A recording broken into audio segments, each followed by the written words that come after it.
হিম হরা।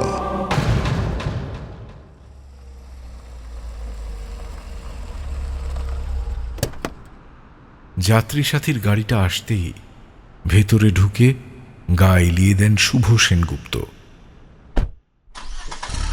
ঘড়িতে তখন রাত 1টা। পাক্কা 22 ঘন্টা পরে বাড়ি ফিরছেন। এক্সাইট বেরোতেই সামনের দিক থেকে ড্রাইভার বলে ওঠে, স্যার, জুতো খুলে সিটে শুয়ে থাকতে পারেন, লোকেশন এলে ডেকে দেব। একটা করুণ হাসি ভিজিয়ে দেয় কর্পোরেট কর্মী শুভ সেনগুপ্তর মুখ। শোবার বদলে একটু সোজা হয়ে বসেন, গাড়ির ভেতরে চোখ বোলাতে থাকেন। রিয়ার ভিউ মিররের ওপরে একটা ট্রাভেল এজেন্সির বিজ্ঞাপনে আটকে যায় চোখ। তোমার এজেন্সি নাকি ভাই? না স্যার, আমার দাদার। ছবি তুলে রাখতে পারেন, সব রকম প্যাকেজ পাবেন। নেক্সট মাসে একটা মন্দারমণি ট্রিপ আছে। জানলার বাইরে দ্রুত পিছিয়ে পড়া কলকাতা শহরের দিকে তাকান শুভ। মনে মনে ভাবেন, সমুদ্রে যাওয়া হয় না বেশ কিছু বছর হলো। সময় পেলে তো দেখি ইন্দিটাকে একবার বলবো। ভেবে একবার ঘাড়ে হাত দিয়ে একটা মোচড় দেন শুভ। তখনই প্রথমবার নজরে আসে ব্যাপারটা। একটা চ্যাটচ্যাটে তরলে গোটা ঘাড় ভিজে গেছে, সাথে গুঁড়ো গুঁড়ো কি একটা লেগে আছে। তড়িঘড়ি নিজের জামাটা পরখ করে দেখেন শুভ। দেখতে পান ঘামের সাদা দাগের সাথে সেই চ্যাটচ্যাটে তরলে গোটা জামাটা প্রায় ভিজে গেছে। বাড়িতে ঢুকেই তড়িঘড়ি জামাটা ওয়াশিং মেশিনে ঢোকান। সোফায় গা এলিয়ে দিতেই নিষ্ঠুর ক্লান্তিতে বুজে আসে চোখ। স্ত্রী ইন্দিরা বলেন, ঘরে ফেরার কোনো ঠিক ঠিকানা নেই, বেলা অবধি সোফাটা আটকে রাখবে, যাচ্ছে তাই একেবারে। মা বলেন, বাবু, তোকে বললাম প্রেশারের ওষুধ আনতে, কালকেও আনিসনি। ছেলে বলে, বাবা ওঠো, তোমায় বলেছিলাম তো আমার ব্যাটারির হ্যান্ডেলটা লুজ হয়ে গেছে, তোমার এখনও সময় হলো না। এতগুলো অভিযোগের ককটেলে ঘুম ভাঙল শুভ সেনগুপ্তর। কোনো জবাব না দিয়ে সোজা বাথরুমে ঢুকে শাওয়ার চালিয়ে দিলেন। ঠান্ডা জল শরীর থেকে গতকালের অস্বস্তি পরম যত্নে মুছে দিল। বাথরুম থেকে বেরিয়ে গামছায় চুল মুছতে মুছতে শুভ এসে দাঁড়ালেন বেডরুমে।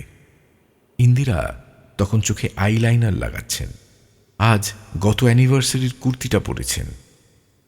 নরম গলায় শুভ বললেন, বলছি ইন্দিরা, অনেকদিন তো হলো কোথাও যাওয়া হয় না। নেক্সট মাসে চলো না একটু মন্দারমণি ঘুরে আসি। বাবু না গেলে আমরাই চলে যাই।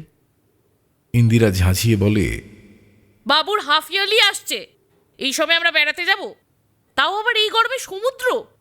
ইয়ার কি করবে না তো, সরো, একদম সরো। ঘর থেকে বেরিয়ে যেতে গিয়েও থমকে দাঁড়ান ইন্দিরা।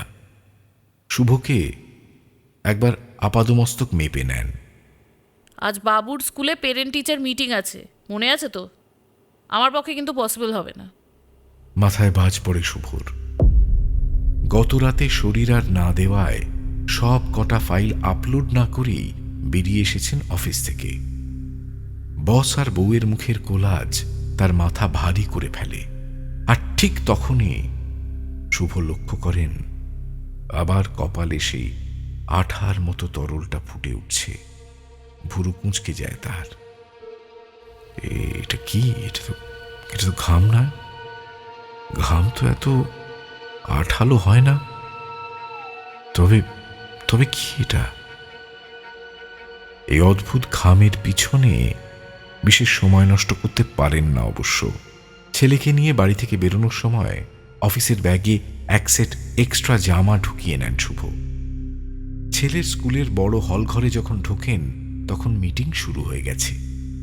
শুভ লক্ষ্য করেন তাকে দেখেই নিজের পিএকে কিছু একটা বলেন স্কুলের প্রিন্সিপাল।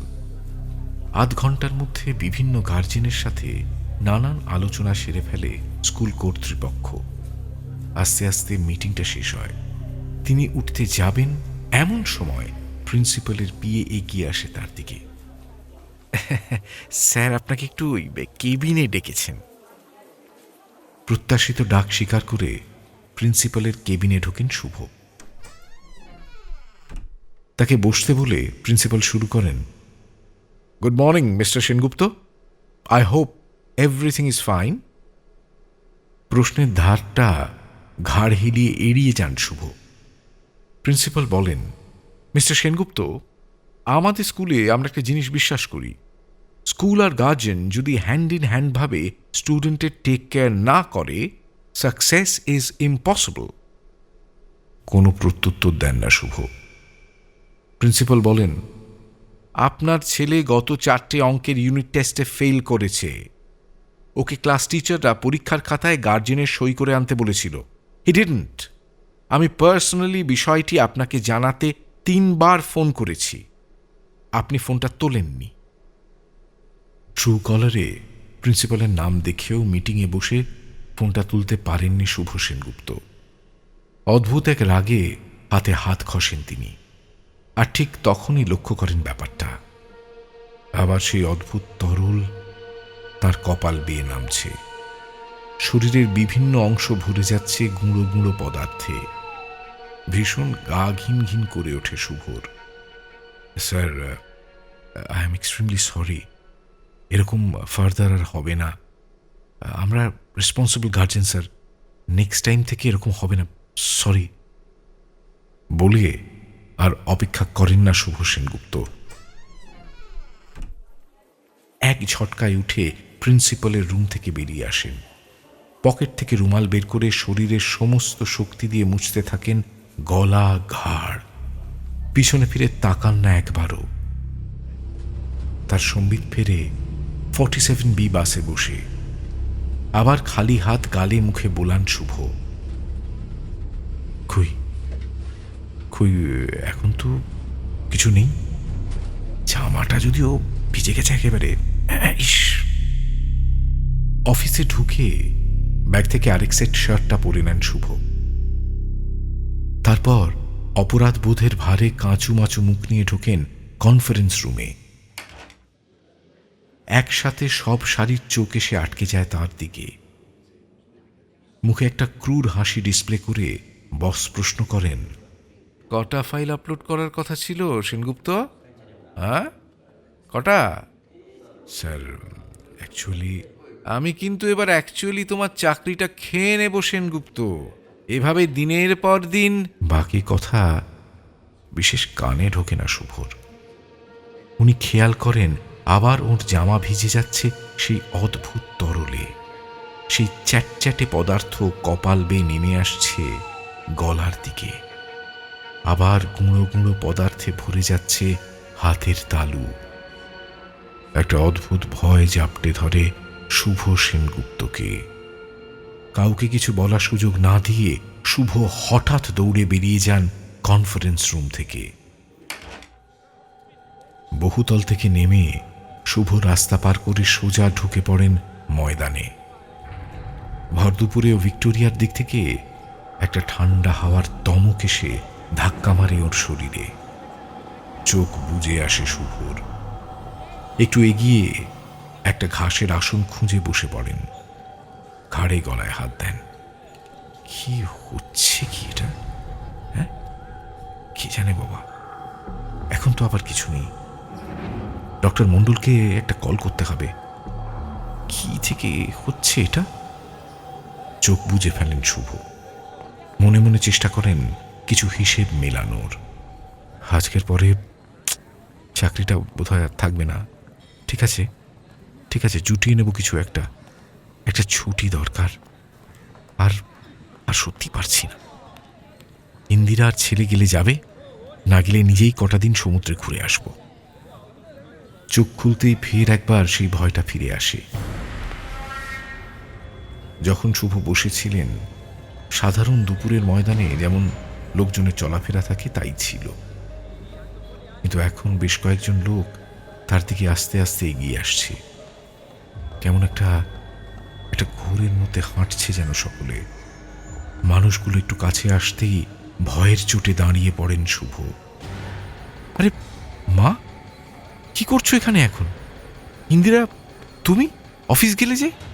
বিস্ফারিত চোখে শুভ দেখেন তার দিকে ধীর পায়ে এগিয়ে আসছে তার মা, স্ত্রী, ছেলে, বস এবং আরো অন্যান্য অনেক পরিচিত মানুষ। এগিয়ে আসা কোলাহলের মধ্যে কিছু কথা বুঝতে পারে শুভ। যেমন মা বলছে, আজও ওষুধটা আনলি না বাবু।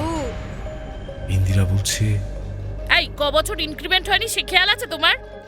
আরো অনেক পরিচিত মুখ ভিড় করে আসে।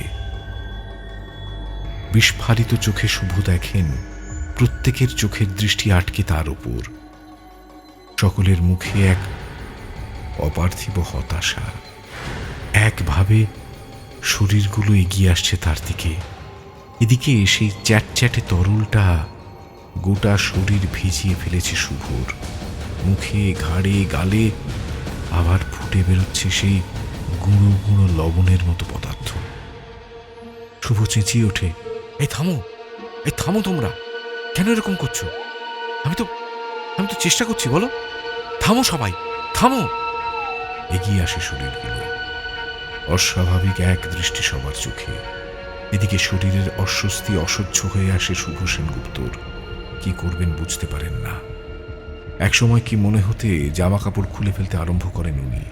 চিৎকার করতে থাকেন ধরা গলায়, যা এখান থেকে, সব কটা যা, কিচ্ছু করতে পারবো না, অনেক করেছি সারা জীবন, আর পারবো না, যা যা যা। বলতে বলতে একসময় পা হড়কে পড়ে যান ঘাসের চাদরে। মুহূর্তে পিছনে ফিরে দেখেন একদম কাছে চলে এসছে ভিড়টা। হঠাৎ ভিক্টোরিয়ার দিক থেকে সেই দমকা হাওয়াটা আরেকবার ভেসে আসে। হতবাক চোখে শুভ দেখেন বাতাসের দমকে কাগজের পুতুলের মতো ভেসে যাচ্ছে ভিড়ের মানুষগুলো। ধীরে ধীরে নিভে আসে তাদের কোলাহল, তাদের অভিযোগ অনুযোগ কোনোটাই আর কানে আসে না। আগুনের সূচের মতো ময়দানের ঘাস সম্পূর্ণ আব্রুহীন শরীরে খোঁচা মারলেও পরম এক তৃপ্তি এসে ভিড় করে শুভ সেনগুপ্তর চোখে মুখে। সেই দমকা বাতাস এবার বারবার ভেঙে পড়ে তার শরীরে। চোখ খুলতে ইচ্ছে করে না শুভর। হঠাৎ শরীরে বাতাসের ধাক্কা ভেঙে পড়তেই তার মনে হয় সমুদ্রে বালির উপর শুয়ে আছেন তিনি। তার শরীরে ভেঙে পড়ছে সমুদ্রের ঢেউ।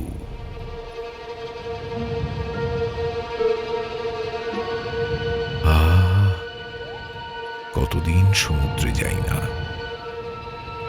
ঢেউয়ের পর ঢেউ ভেঙে পড়তে থাকে শুভ সেনগুপ্তর শরীরে।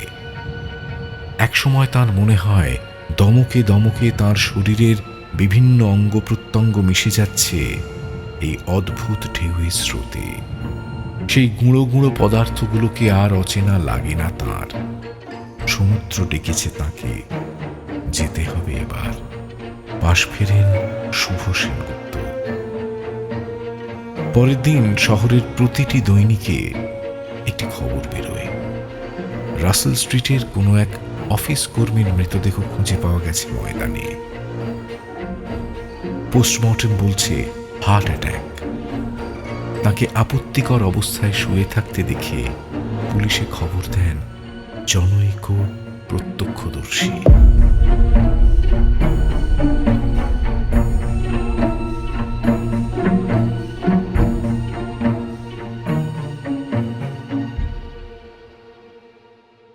হাড় হিম হরর আপনারা শুনতে পারেন এক্সক্লুসিভলি মির্চি বাংলার ইউটিউব চ্যানেল এবং গানা অ্যাপে।